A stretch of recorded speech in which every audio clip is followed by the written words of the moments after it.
Hello, this is Janet Michael. In addition to hosting The Valley Today each weekday at noon on the River 95.3, I also produce podcasts. And I'm excited to kick off Season 2 of our podcast series in partnership with Rappahannock Electric Cooperative. It's called We Are REC. Every week we'll release a new episode talking to different people from REC about a host of different topics. We'll get tips for saving money on your electric bill. We'll talk about renewable energy and the impact it can have in our communities. We'll get some behind-the-scenes info about what happens when the power goes out in a storm. Don't miss out on information about community grants, scholarships, REC-hosted events, and more. Get every single episode on our website at theriver953.com under the podcast tab, or you can subscribe for free in Apple Podcasts, Google Podcasts, or on Spotify. Just do a quick search for We Are REC.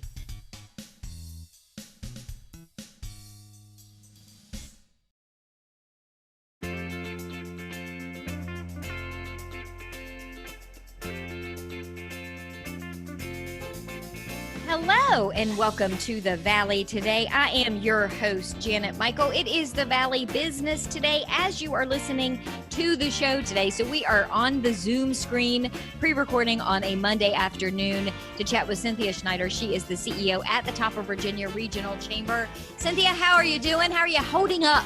I'm doing good this week. We are happy to see our businesses opening up. We see thriving restaurant interaction going on our Old Town Mall. A lot of people out and about enjoying a good meal out in the sunshine. So hopeful again. Was a little concerned there for a while, but I'm feeling a little more hopeful today. So keep fighting to keep my eyes looking up. Obviously, the topic of the show is the Valley Business Today. And today we're really going to get into the weeds about business and advocacy, because that's an arm of the chamber that I think sometimes people forget about, but it's really, really important for people who want to start, grow, or manage their business. It is, we think it's really the biggest benefit to being a part of the chamber. When you can collect the voice of all the businesses members and the strength that's behind that voice, not only to bring that voice to the legislators and the decision makers, but also to allow them to come to us to get an understanding of what our members need, what are they going through. It really brings the legislators and decision makers, it gets them in touch with the grassroots and what's really needed amongst the business community. And I see it as one of the greatest strengths that chambers offer. Also joining us on the Zoom screen today is Charles Daniels. He is a chamber board member. He is also the chairperson of the Public Policy Committee of the chamber. And in his spare time, he moonlights at a full-time gig as the vice president of vendor relations and product quality at Forteza. Charles, thanks for coming back. You were here with us on a Zoom screen last month. Yes, I was. Thank you for having me back, Janet. Public Policy Chairperson, what does the Public Policy Committee do within the Top of Virginia Regional Chamber? Well, we're a pretty diverse group of individuals here on the committee and try to review different legislative things that are coming out of Richmond, bring them forward to the board so the board can then also decide what they want to distribute to the membership and how it's going to be distributed to the membership. And that's the main goal. We have put on a couple of events also, pre and post legislative meetings that are after Richmond when they have their meetings there. And that's our main goal there. Cynthia, we've talked many times, especially, I know we're going to talk about Hobnob in the Valley in the second segment of the show, but we've talked when we've been discussing that particular event that the chamber is not a political organization. However, you do benefit businesses in political matters. Is that the best way to explain that? I think it is. So I think as a nonpartisan organization, we are neutral ground. And so we can bring together different perspectives and have the hard conversations that need to be had to educate and to collaborate about the changes that are needed. And I think that puts us in a very unique position. And that's, again, one of the great benefits of the chamber is having the power to bring everybody to the table without an agenda. As a small business owner, one voice doesn't always get the attention that it might necessarily need or deserve. So when something comes up and the chamber is representing a larger group of businesses, that really does kind of amplify the voice a little bit more on pro-business issues. It does. And it's one of our goals is to get more attention to our region amongst our state legislators. We're kind of the stepchild in the state of Virginia. You see a lot of attention on Northern Virginia outside of the DC area, over in the Hampton Roads area, Richmond. And we feel like the vibrancy of our community and what we have to offer the state, lifting the voice of business, brings attention to the great qualities and resources we bring to the state of Virginia. Charles, do you guys have committee meetings where you review the bills that may be going before Congress and kind of decide what has some sort of bearing on our local community? I mean, how do you guys figure out where to start and then what your next steps are? Yes, we do. We meet every first Thursday of the month. Typically, we would meet in person. Right now, everything is obviously virtually. And then we'll send emails out during the month to the committee and trying to get input there. But yes, we do once a month on every first Thursday. We meet together as a committee. Cynthia, do you often have people who reach out to you, business owners that reach out to you and say, hey, I'm familiar with Bill XYZ and I think this would be good for my business or bad for my business, and ask you to kind of help them work their way through how to get their voice heard? Yes, we have been able to do that. The Virginia Chamber of Commerce often will do a survey amongst the chamber members and make us aware particularly of bills they see coming. And then we're able to go out to our members and get their input and bring that back. So we're able to circulate surveys amongst our member and collect their voice and then bring that to the state level so that people understand where our business is, what they want to have happen. This has been particularly instrumental in the past year in regards to the minimum wage laws and in regard to healthcare coalitions. Those were two major bills that we were able to speak to from our community and get it heard on a state level. Of course, right now we're working closely with the state chamber to get feedback from the businesses and what they need in regard to opening safely, guidance. We're feeding guidance. It's kind of going back and forth. We're saying, here's what our members need.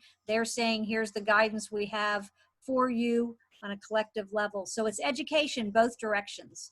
Charles, when we spoke last month, most of what we were talking about was the community leadership program. And you are, have you graduated? Have you graduated since we had our last conversation? The CLP class is over with. It's finished. Unfortunately, I have not had a graduation ceremony per se yet. We're waiting on that and seeing how we'll be able to conduct that, but we have finished the class, yes. So you're kind of in the same boat as a lot of the high school kids these days. They've all finished high school, but they haven't actually had the ceremony in a lot of cases. And the CLP is highly recommended to everybody to pertain. That is a great, great class.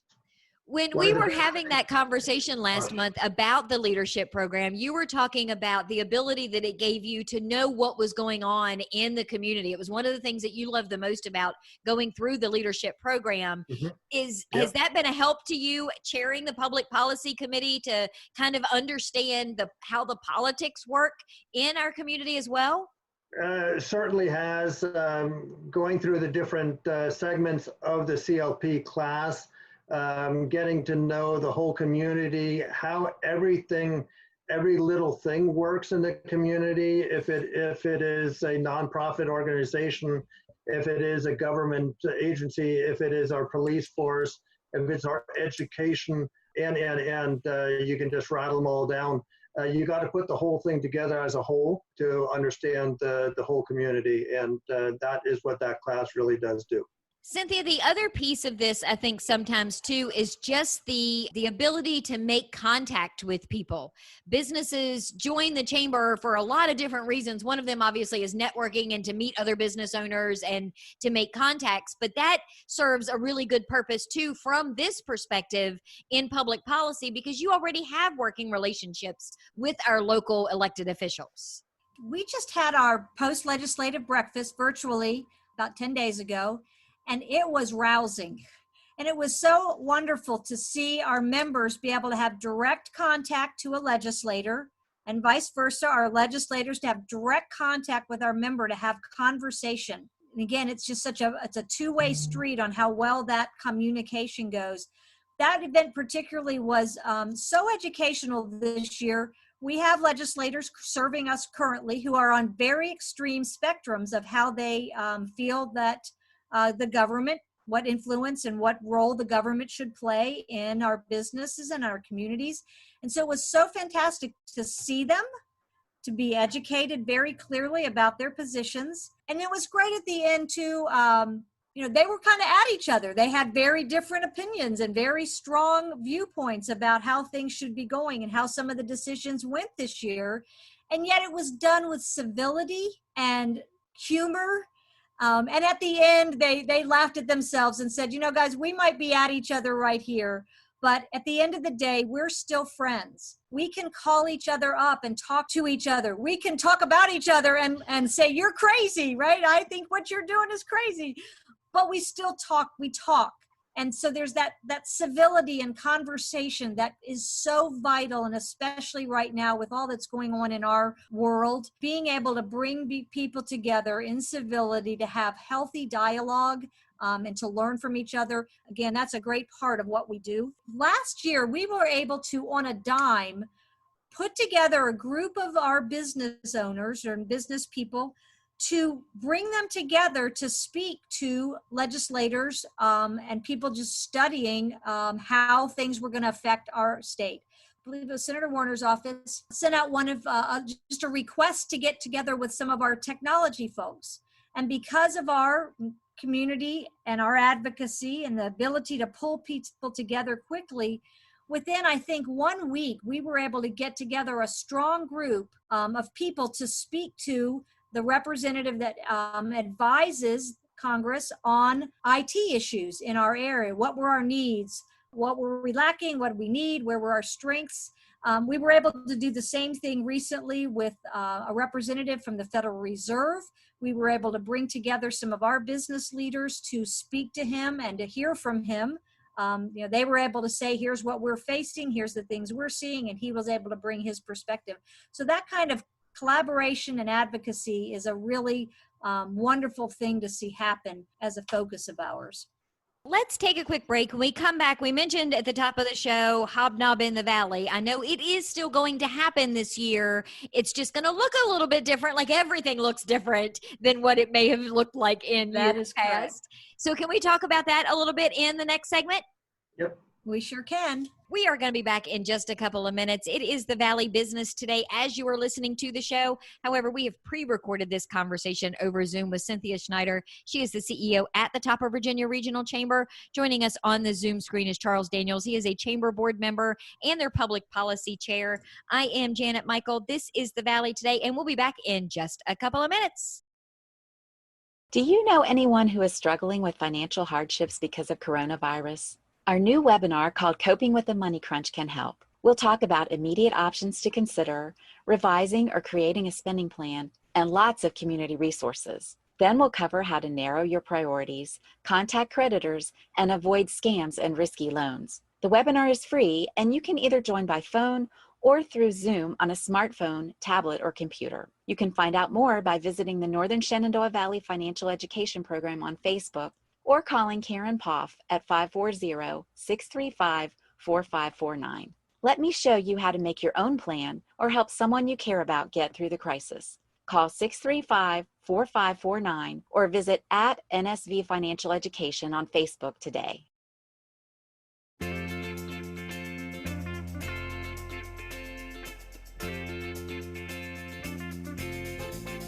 Welcome back to the Valley Today. I am your host, Janet Michael. It is the Valley Business Today as you are listening to the show today. However, we have pre-recorded via Zoom on a Monday afternoon. In the first segment, we chatted for a bit with Cynthia Snyder. She is the CEO at the Top of Virginia Regional Chamber. Charles Daniels joined her on the Zoom screen. He is the Chamber board member and public policy chair. We talked about advocacy and a little bit about the importance of a pro-business agenda and how the Chamber can help with that, even though they are a nonpartisan organization. And now we've got Danita, who has joined us. Danita Robo is the Director of Event Management for the Chamber. And Danita, we went to break. We were hoping to talk a little bit about Hobnob. Hobnob in the Valley is going to happen this year, but it's going to look different than it did last year or the year before. Is that right? It's going to look very different. We want to keep everyone safe, and therefore we're going to keep it virtual, still with an engagement with the candidates through breakout rooms. We'll still have a lot of the same program. The difference will be that we'll be in breakout rooms with the candidates rather than in person with the candidates. Leading up to that time, I've asked the candidates all to submit a video answering 3 questions so that we can have everyone to see what they answer differently and really be able to educate our members and community prior to voting. We will also be able to have, through Zoom, the ability to vote and get the results instantaneously. So it'll be very interesting. It'll be definitely different, but I think it has an opportunity to be much more educational. Well, I think the ability to be able to go into a breakout room with any of the given elected officials or people who are running for office is huge, because sometimes you don't get the chance to talk to them in person at the event because there are so many people there. So this is going to be a new and kind of cool opportunity. Exactly. Yeah, we're looking forward to it. We'll see how it goes and hope for the best. So has the date changed? When are you going to do it? How are the logistics for the actual event itself going to work? We did move it out to September 24th. It's going to be from 6 to 8. That's a Thursday, I believe. If football's back in season, maybe so we won't overlap with anybody's games. We have to keep those things important, Janet. So don't get me started. So hopefully we'll be able to also see our teams playing. But yeah, so it's going to be September 24th. How many candidates do you normally have attend that? Do you think this will help or hurt you having it virtual? I think it has the potential to help. I think that them being on Zoom will help with travel time and them getting there and having the extra employees that they have to bring sometimes when, especially those who are in office that might need security, stuff like that. So this is really going to give them an opportunity to have their chance to speak with their constituents. So are there still going to be tickets, or is it just a link that people register for? How is that going to work? They will register online at regionalchamber.biz under the Hobnob, and it is $10. We're also going to have an opportunity for some of the restaurants. I've reached out to some restaurants who might want to promote a special meal for that night, have a promo code just for Hobnob. So I started hearing from the restaurants, so that'll be something special for them, kind of a buy one, get one free dinner opportunity.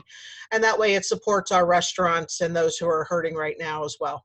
I like that idea. I was going to ask you if you were going to work out some sort of deal where I could still get the barbecue, but I just could sit in my own sofa and watch the Zoom screen and still get the benefit of the barbecue.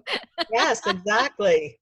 Yeah, so we're looking forward to it. I think it is a great opportunity for people who maybe don't even come to Hobnob to tune in and really, really hear from everyone.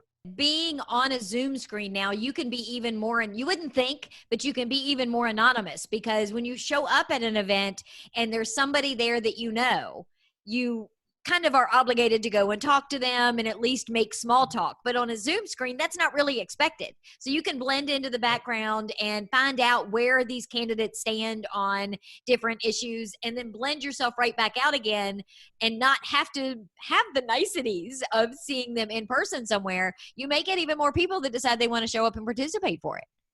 I'm hoping that happens. Keep your fingers crossed. And Cynthia, Danita brought up an interesting point too, that there's a $10 ticket fee for Hobnob. And I think one of the other things I want to make sure that we get people to understand is just because something is being held virtually on Zoom does not mean that it should in effect be a free thing for people to attend. There are still expenses and things that go into putting on events, even when they're virtual, like you're doing so many of the chamber events.